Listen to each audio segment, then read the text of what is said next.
Today I'm in the beautiful hellhole that is London, where I'll be trying some of London's biggest tourist trap restaurants. We already tried the Hard Rock Cafe in the last one, so I've picked out 4 new places. We're going to start with breakfast, then we'll go lunch, snack and dinner. I mean, judging by some of the reviews, we've got some pretty terrible places to go visit. In fact, one of them was so bad that I've had to call it off. The first one we were going to go to was going to be a place called Palace Restaurant Cafe. They're obviously leveraging the fact they're near Buckingham Palace, and it was so bad. I mean, apparently it's got rats in there. Apparently they overcharge you, like charge you 20 quid for something that's worth 5 quid, and the reviews are like 1.8 star out of 5. What do you have to do to be that bad? Do you have to kill somebody to be that bad? I've never seen anything rated as low as that, but this one rated slightly higher, the place we're heading to here, and that is purely because I don't think they've got rats in this kitchen. Although you look at Ratatouille, you know, he was a rat in the kitchen and he didn't do a bad job, did he? So maybe I'm being too harsh on that place, but I don't fancy dying on the first meal. Little squirrel there, just foraging.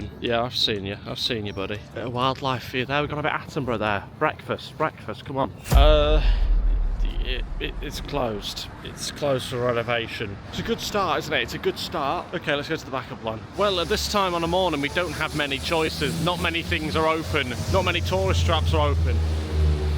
This place is. It's the return of Hard Rock Cafe. It's open for breakfast. Now, let's give it another chance. This is going to be different cuisine, different food. Maybe the same quality and price point, but anyway, this is the only repeat we're going to do. We can't not do it, I guess. Round 2, let's go. Let's give it a second chance, okay? I always give things a second chance. It might have just been a bad burger, it might have just been a bad day. It definitely wasn't, but anyway, let's head in. Come on. Okay, we've got sat down. There's not many people in here at all, very quiet compared to last time I came here. But it is only breakfast, and it is midweek. The Wi-Fi password here is Lady Gaga, which I didn't know. Let's order some stuff. It looks relatively reasonable prices. Okay, it's arrived pretty quickly, and it looks pretty good, to be fair. We've got some poached eggs on avocado and toast and all that, and then we've got some berries and granola. This looks fairly promising, and I don't think the prices were that bad either. This might be better for breakfast. I might end up recommending it. That's actually very good. This might end up being quite good, you know, because this tastes amazing. I don't know about the berry and yogurt stuff, we'll wait and see on that, but this is very promising. Great flavours, very tasty. Much better than the burger. The burger's surely easy to make though. Why did they get the burger so wrong? I don't know. I was fully expecting to come here and slag it off, but it's actually very good.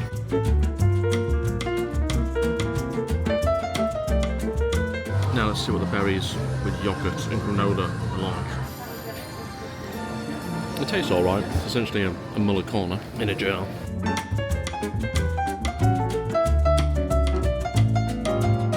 Okay, I've finished. I'll give you my full thoughts once I've left. It's a mixed one. Okay, so just left the Hard Rock Cafe, and I've got to say, slightly better than last time. I could be very easily just harsh for the sake of it, but I won't. The avocado on toast was actually very good. Very impressed by that. I think it was £8, which again, for that is pretty cheap, really, for that by London standards as well. You can go to some places, it's 10, 11 quid. The yogurt, however, was not impressive at all. That should be wiped off the face of the planet. It was a giant Muller corner. Each and every single component of the yogurt tasted like it was directly from a Muller corner. It was as runny and as watery as it usually is with those yogurts. Very, very disappointing was the yogurt. It was edible. I didn't bother eating all of it, to be honest, but not £6.95 for a giant Muller corner with some fruit in. But actually, not as much of a rip-off as I was expecting. I'm actually going to be slightly nicer on it this time, and I'm going to say that 6.9. You're verging on a 7 there. Well done, that's a massive improvement.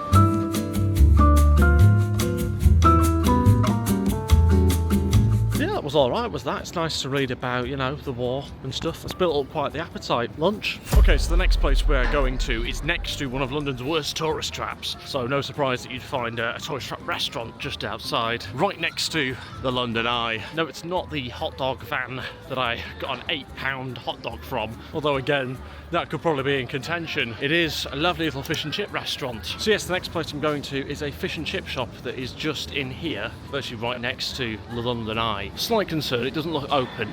No, not again. Not again, surely not. This place is called Great Fish and Chips, which is a concern, okay, because that's like going around telling people you've got massive genitals. Do you know what I mean? It's like, we know you haven't. Do you know what I mean? It's like they've done it as a sort of way of saying, no, we are good. Reviews say otherwise. Very concerned. Inside does not look open. Perhaps it is and no one's in there. Let's go find out. Great British Fish and Chips, restaurant and takeaway. That is closed. How has this happened? This is not going well. It says open. It should be closing at 7 p.m. It's lunchtime. It has a food standards sign on the front. I wonder if that's why it's been closed. Maybe they just can't be bothered open. So, looks like we need another backup for the so-called great fish and chips that's closed and not great. Fortunately, we are on a street that's full of tourist traps, so I'm sure we'll find something else. Now look, we couldn't get fish and chips from the place I intended to get fish and chips from, but there is a van down there selling fish and chips, and because it's on the same street, it's likely to be a tourist trap, but let's see. £12 for fish and chips, which is on the more expensive side. You'd usually pay 10, 10.50, slightly more expensive. I was expecting it to be more. I paid £8 for a hot dog down there. I thought it'd be like 15 quid or something out of that van, but no. You did, however, have to pay for tomato sauce. What? Are you having me on? 50p for tomato ketchup? What's going on? What's happening in the world? It's a disgrace. It's a disgrace. No, it's a disgrace. 50p. I got some, don't get me wrong, I got some. I'm not stupid, I'm not sick. So I'm being circled by seagulls here. You can go. I pay good money for this. Anyway, got my fish and chips. It is a little bit on the smaller side. I've had bigger. Usually a fish should be hanging over your box. That's a sign of a good sized fish. This one very much isn't. It's slightly on the malnourished side if we're honest, but let's sit down, let's have a bite to eat. Let's try not get taken out by a seagull. Yes, I'm putting ketchup on my fish. That's how it should be done. There's people out there that don't think you should put sauce on your fish, and I don't know where you got that from. I'm not quite sure what the mentality is there. It's a condiment. Use it. Hello. Hello, sir. Can I ask you, sir, how much this machine, this camera? How much was the camera? Yeah. I think it was like 400-500. All right. So, Yeah. Thank you. No problem. Potential customer there. Someone approaching me as if I'm like a salesman for DJI. What a random... I mean, nice to chat to him and all that, but it's a bit random, wasn't it? Was he just like figuring out if to steal it or not? I don't know, but anyway, nice chatting with him. Right, let's dig in. Let's stop messing it out here. Chips. That's good, look at that. That is a proper fish and chip, that makes you proud. I'm concerned by the tail here. That's a concern. The fish doesn't look very happy, doesn't look like it wants to be here.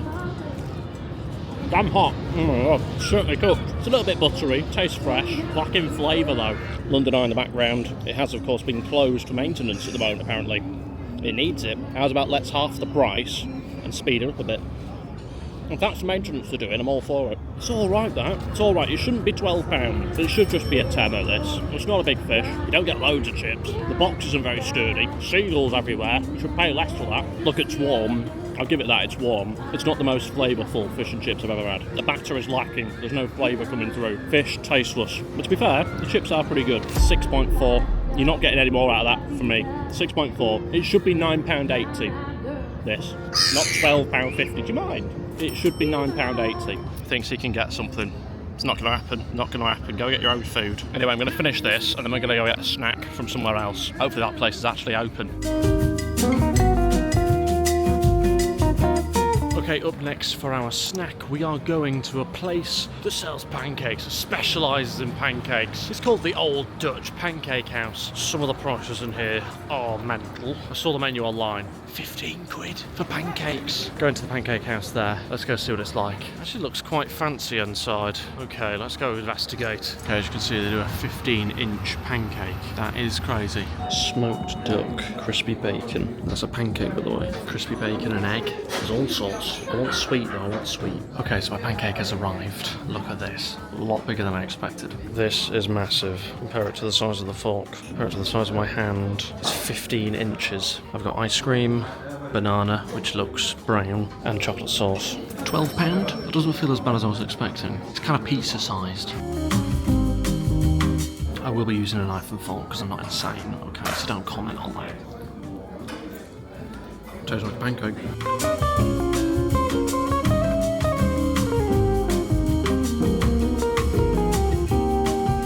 Pretty good, you know. It's light, it's fluffy, it's got personality. Yeah, it's a bit soggy, but you expect that. The ice cream's melting. It's quite nutty.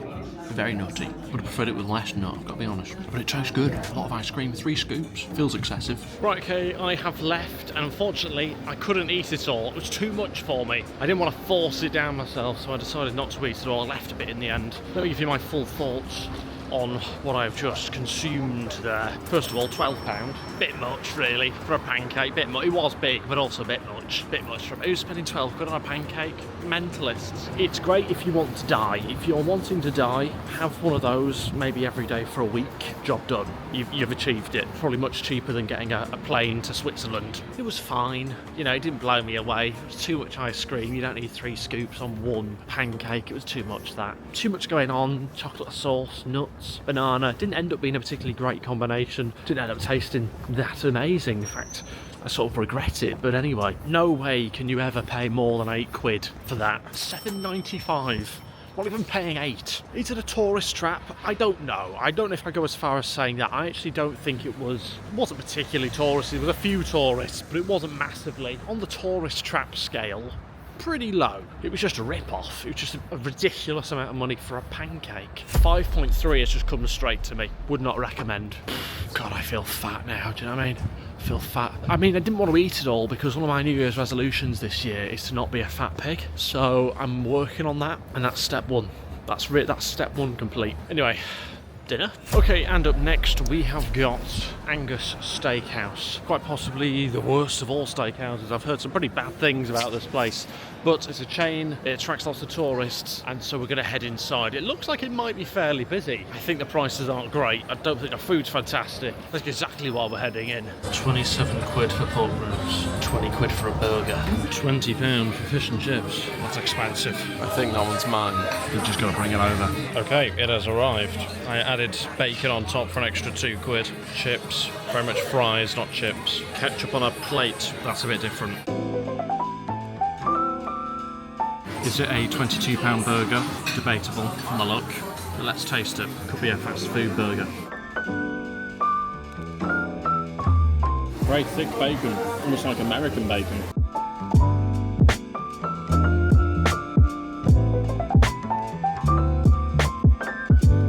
Right, just left Angus Steakhouse. Maybe the ultimate tourist trap. I'm almost impressed. It really does appeal to those without taste buds, psychopaths and Americans, and I very much can appreciate that. I think it's got a place in the market as much as it is meant for people who really have no understanding of anything, perhaps. What a strange place. Let's start with the positives, okay? Nice layout. It looks nice, good decor. They're dressed well, the staff, they're friendly, good service. And I can see how, as a tourist, you'd go in there and go, this is good, this is good, I'm not being ripped off.